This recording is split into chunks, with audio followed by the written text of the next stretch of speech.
Welcome to Nursing School Explained in this video on atrial septal defect, meaning that the atrial septum, the septum in the atria of the heart, has a defect, which in this case is an abnormal opening. And what causes this is a defect when the endocardial tissue, the lining on the inside of the heart, forms in utero. For some reason, that septum does not close. And so now if we're looking at our heart here, we have the four chambers, and that atrial septum that divides the left and right atrium now has an abnormal opening. So now when we look at this from a blood flow perspective, the blood enters the right side of the heart through the right atrium and right ventricle, exits through the pulmonary artery, goes through the lungs, comes back to the left side of the heart from the atrium to the ventricle. But now what we have here is this abnormal opening. And because this opening happens, the pressure on the left side of the heart is always higher than on the right.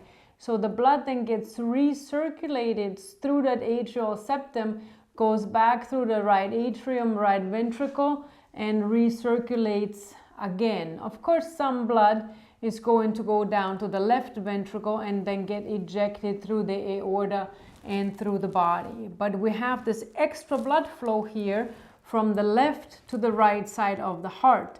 And this also is called left to right shunting, because any kind of liquid will always flow from an area of higher pressure to an area of lower pressure. And so because the pressure on the left side is higher than on the right, it'll always flow from the left to the right side, which is also why an ASD is called an acyanotic heart defect, meaning that the blood actually gets oxygenated multiple times rather than not enough. So there's no signs and symptoms of cyanosis or oxygen deprivation in these infants. And then so left to right shunting and acyanotic defect is the classification of an atrial septal defect. Signs and symptoms we are seeing in these patients, they might have none, and because they might not appear until later in life as the child grows, activity grows, the heart grows, and the septum kind of grows with the patient, and that opening becomes larger. Sometimes at age 3 or 4 is when the patient will start having symptoms, and it depends on how big the septal defect is. Now they will have dyspnea on exertion, so when they strain, when they exercise, when they run around, they get short of breath.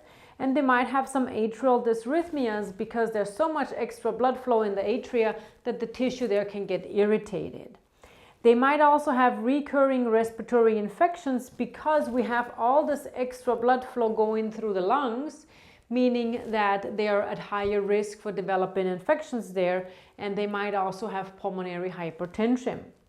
They're definitely going to have a systolic murmur because we can hear this abnormal swooshing blood sound, heart sound, as the blood flows through that abnormal opening.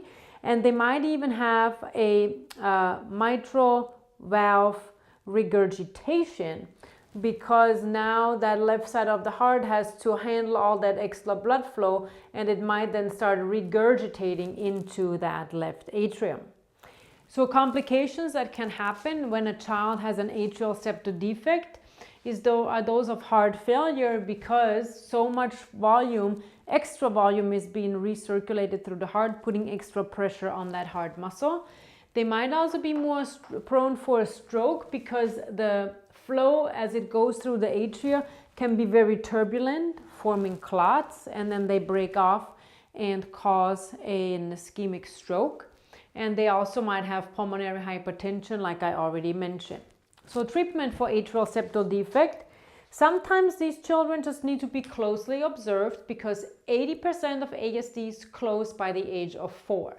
So we just need to keep a close eye on them, be aware what signs and symptoms, of course educate the patients, parents on what to do, and make sure they get their regular follow-ups. Then they're going to maybe need diuretics and digoxin to help the pumping ability of the heart pump more efficiently so that it can handle all this extra blood flow that is caused by the ASD. And also they might need antiarrhythmics because we said we're gonna maybe see these atrial dysrhythmias.